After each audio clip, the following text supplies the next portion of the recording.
Buenos dias, buenos tardes, mga amigos, mga amigas, sa aking mga kumpanyeros at kumpanyeras, magandang araw po sa inyong lahat. Ako po ang inyong lingkod, si Attorney Rene Bueno.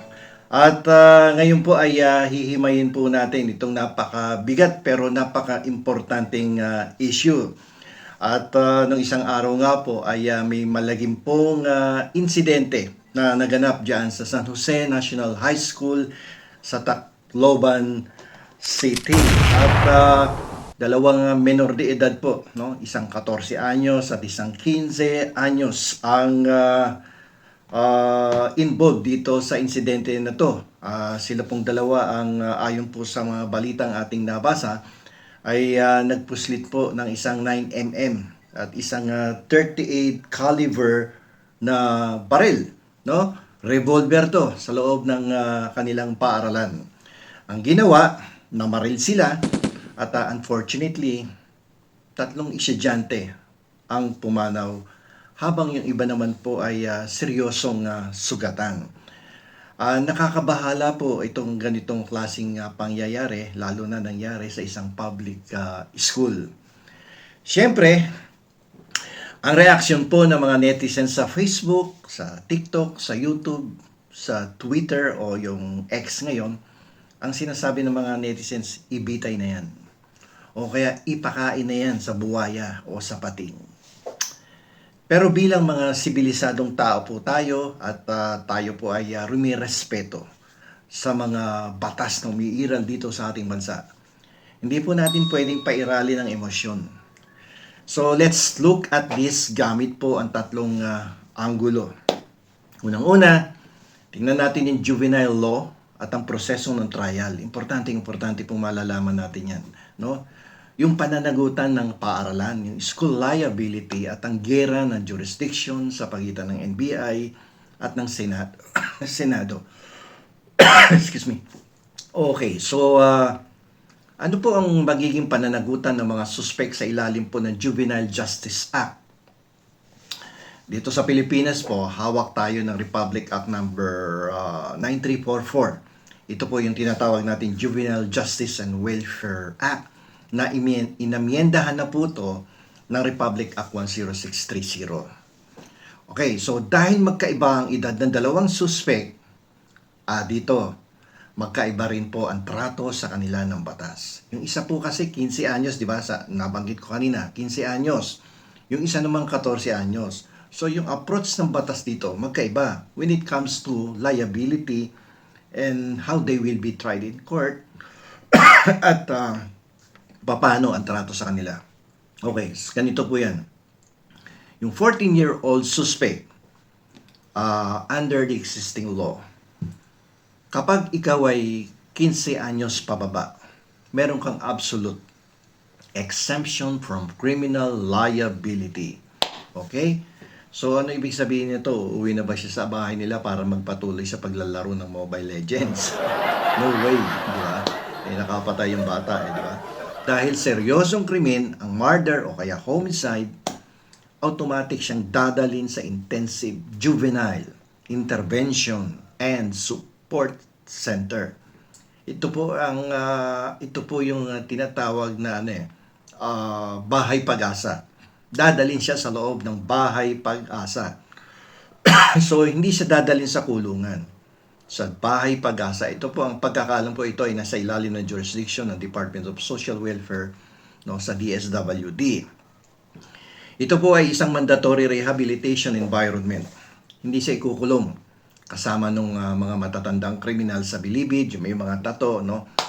Pero hindi naman siya pwedeng gumala sa mall at mag-shopping habang siya ay nasa ilalim ng jurisdiction ng bahay pag-asa. Okay? Paano naman po yung suspect na 15 years old and 1 day? Okay, diyan tayo may tinatawag tayo diyan na discernment test, no? Ang suspect kapag lagpas ng 15 years old, no? Ibig sabihin 15 years old and 1 day and above. Medyo may thriller ang batas natin diyan. Pasok siya sa edad na kailangang dumaan sa tinatawag na discernment test.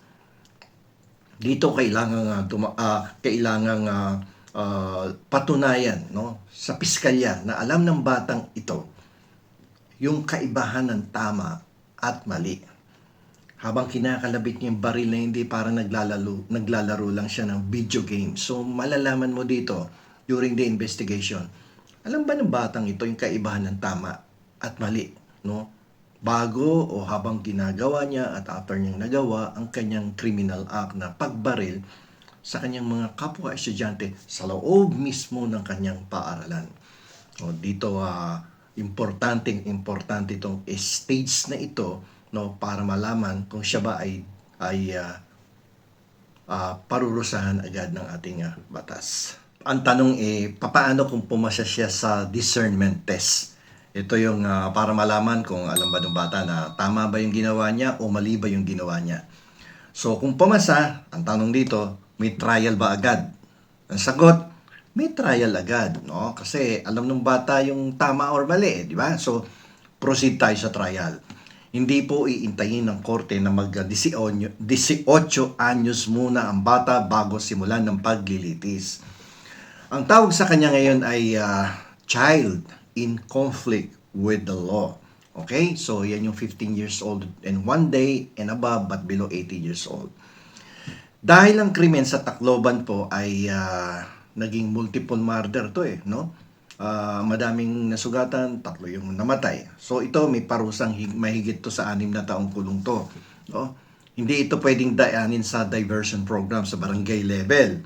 Alam niyo naman sa barangay, yung mga minor na krimen lang at usapin ng dinadala dyan. Okay? So diretso po agad ang kaso sa family court. Regional Trial Court, family court. Okay? Ang trial po ay tuloy-tuloy. Magsasalita ang testigo at ilalatag ang ebidensya. Ang tanging pagkakaiba po dito, sarado po sa publiko ang family court or regional trial court para bigyan ng proteksyon, siyempre, yung privacy ng minor de edad na bata kasi below 18 years old, although 15 years old and 1 day and above. Okay? Ngayon, ganito mangyayari. Kung natapos na po ang trial at hinatulan siyang guilty, ang tanong uli, ipapakulong ba yung bata agad? Ang sagot natin, hindi po. Dito na papasok yung tinatawag sa batas na automatic suspension of sentence. Ito po ay nakasaad sa Section 38 ng Republic Act 9344. So, dito hanggat maaari, no? Maganda tong batas na to na inakda ito ni Francis Kiko Pangilinan. Hanggat maaari, binibigyan ng pagkakataon na makapagbagong buhay yung bata, no? At iniiwas natin siya na makahalubilo yung talagang mga tunay na kriminal na matatanda na. Okay? So, imbis na sa bilibid o sa mga regular na kulungan ng matatanda, ang minor de edad po ay dadalhin at mananatili sa bahay pag-asa o sa mga pasilidad ng DSWD, Department of Social Welfare and Development. Doon siya isa sa ilalim sa matinding rehabilitasyon. Magkakaroon dyan ng mga counseling, regular counseling, at patuloy ang pag-aaral habang binabantayan ng mga social workers at psychologists ang batang nakagawa ng mali, no, sa ating lipunan. Okay, so syempre, dadating yan. Magiging 18 anyos yan. So ano mangyayari? Paglipas ng panahon at sumapit at naging 18 anyos na yung bata na yan. Ang gagawin dyan ng gobyerno, magkakaroon po ng parang performance review, no? Ang korte, kasama ang DSWD, pagtungtong niya sa legal na edad na 18. Okay. Gawa tayo ng senaryo. Pagpalagay natin si bata na 18 na anyos na ngayon, no? Ay nagkaroon ng reforma sa kanyang pagkatao. Kung sa report ng DSWD ay talagang nagbago na si Totoy, no? Nagbago na yung bata at nagsisi ng husto, pwedeng i-dismiss ng judge ang kaso. Okay? So, it's actually a good opportunity on the part of the child. Lalabas siyang laya at walang matagalang criminal record. So, as much as possible, no, binibigyan natin siya ng pagkakataon na magbagong buhay at pagsisihan lahat yung kanyang nagawang kasalanan at muling magsimula, no, para sa magandang kinabukasan. Ito yung scenario 2. Paano kung pasaway pa rin yung bata? Kung matigas pa rin ang ulo ng bata at masyadong seryoso yung krimen, katulad ng homicide or murder, na hindi sapat na ang isang rehabilitation program, yung suspect po, yung bata, ililipat sa regular na kulungan, no?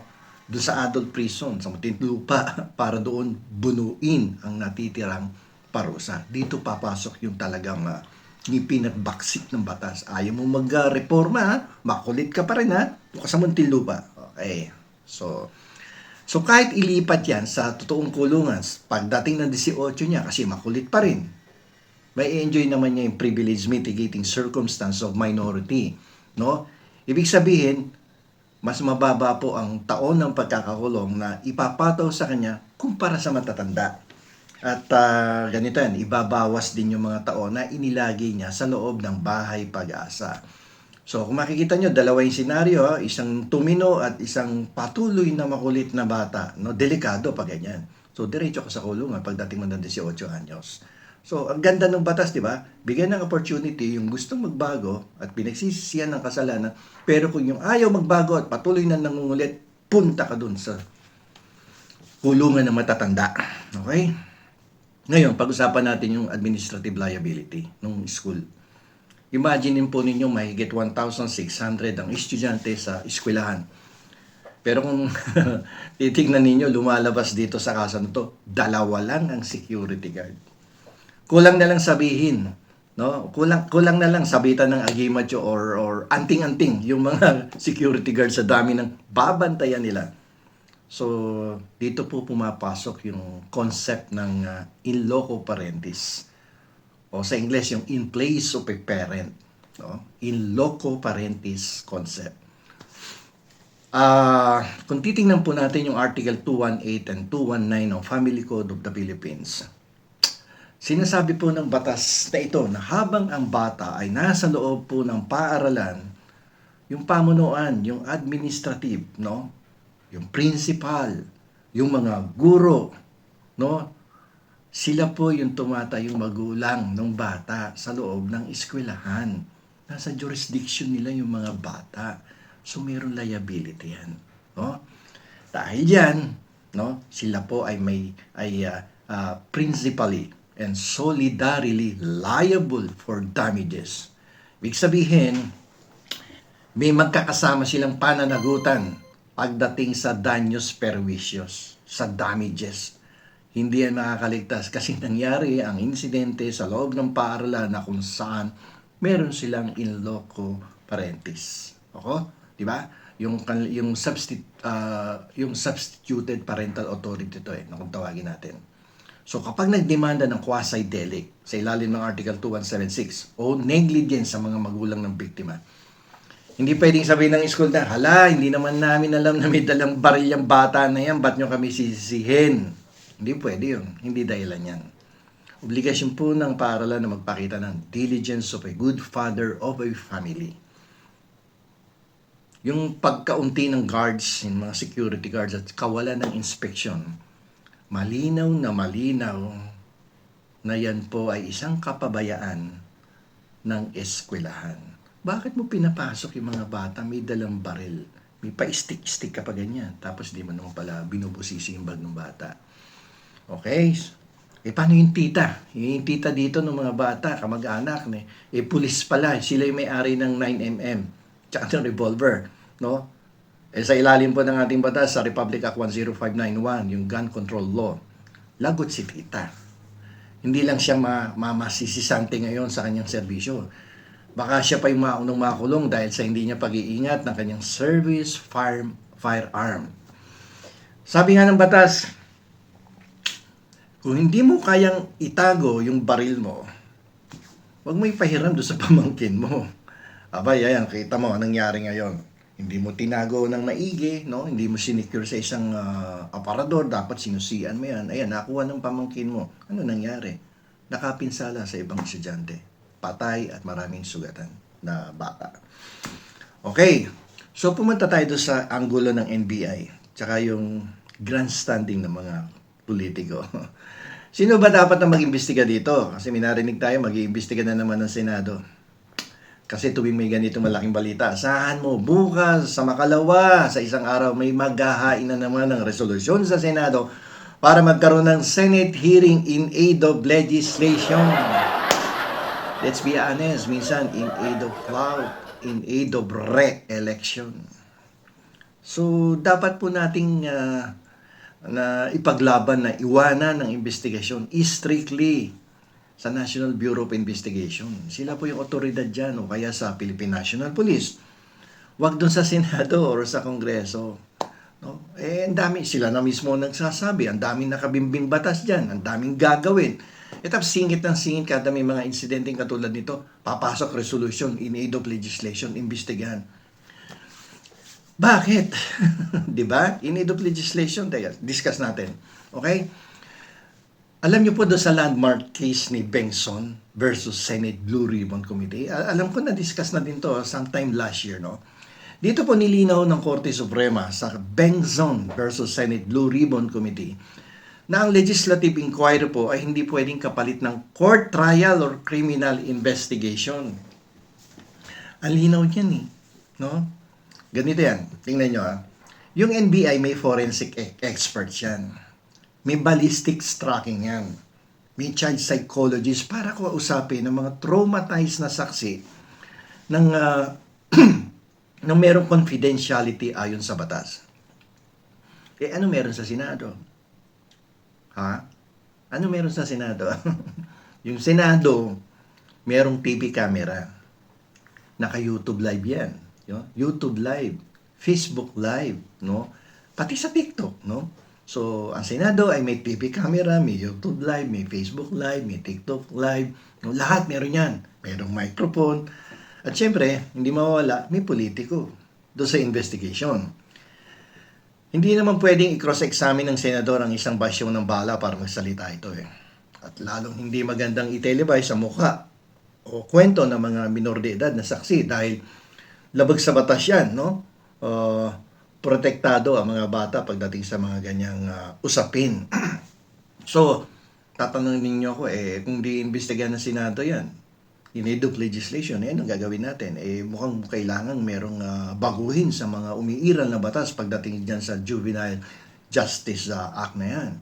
So, ganito po yan, ano? Para sa akin, ito po ay aking personal na opinion base sa aking pinag-aralan, sa aking profession bilang abogado na rin, no? Sa aking research, no? Ang tamang proseso po dapat ay ganito. Hayaan nyo magtrabaho muna ang NBI sa krimen o kaya hayaan nyo muna magtrabaho ang Philippine National Police. Kapag tapos na ang kanilang official investigation, magkakaroon niya ng official report. Ang maganda, ipadala yung report na yan ng PNP o kaya ng NBI doon sa Senado or sa Kongreso. Ngayon, pag naipadala na yung official report na yon, doon ngayon mag-aaral ang mga senador. Okay? So, may mga katanungan doon na pwedeng sabihin ng NBI or PNP at may mga katanungan at suggestion nga yon. So, isa sa mga katanungan dyan, kailangan ba nating taasan ng budget ng Department of Education para sa school security guards? Kasi lumalabas, 1,600 students, dalawa yung security guards, no? Pangalawa, dapat ba nating amyendahan ng gun control law para mas mabigat ang parusa sa mga pabayang mga matatanda, katulad ng mga pulis na merong relasyon dito sa mga bata na namaril ng mga estudyante. Di ba? So, parang something like that. Hindi yung kagad in aid of legislation, investigation tayo, pagkatapos nasasayang yung oras eh. Meron tayong proper, no, authorities para sa bagay ng mga ahensya ng ating gobyerno na siyang dapat ang nagko-conduct ng investigation. Meron kasing ibang politiko na atat mag-investigate. Sana hindi ka nang tumakbong politiko, pumunta ka na lang sa NBI. Okay, Presidente Marcos. Mr. President, gusto ko maging NBI director. Di ba? Okay, summarize natin. Yung 14 years old, diretso yun sa bahay pag-asa. Yung 15 years old and one day, na merong discernment, na patunayang may discernment, ay lilitisin agad sa family court. Regional trial court yung family court eh. Pero ang parusa ay suspended. At pansamantalang mananatili sa bahay pag-asa hanggang maging 18 anyos siya bago mag-final review ang judge na nag-try ng kaso niya. Okay? Ngayon, yung school administrators ay pwedeng pagbayarin ng milyong-milyong danyos perwisyos dahil sa kapabayaan sa security ng campus. At may tawag na ahente. Okay. At ang mga senador ay dapat munang manood sa tabi. At hayaan ang NBI, no, ang siyang magsagawa ng forensic probe bago sila gumawa o mag-amyenda ng batas at wag naman para wag masayang, no, ang oras, no, sa pag-iimbestiga. Pwede ka namang mag-amyendahan o i-revisa mo yung batas after the NBI or the PNP submitted its report, no, of investigation. Pasa mo sa legal team mo, tapos pag-aralan nyo. Tahimik, silent worker ka ngayon, di ba? But that is a very effective and efficient way of revising or amending the law in aid of legislation. Huwag po natin gawing teleserye ang batas. Huwag po natin gawing instrumento ito, no? Itong mga ganitong klaseng pagkakataon. Napapalabasin natin investigation in aid of legislation, pero investigation in aid of re-election. Tandaan niyo po ito, lalong-lalo na sa 2027, kalagitnaan o pag-umpisa ng 2027 hanggang kalagitnaan at patapos ng 2027, asahan niyo po yan. Maraming magaganap dyan na investigation in aid of, not of legislation, but in aid of re-election. Okay guys, dismiss tayo at mag-review kayo para sa isang quiz bukas.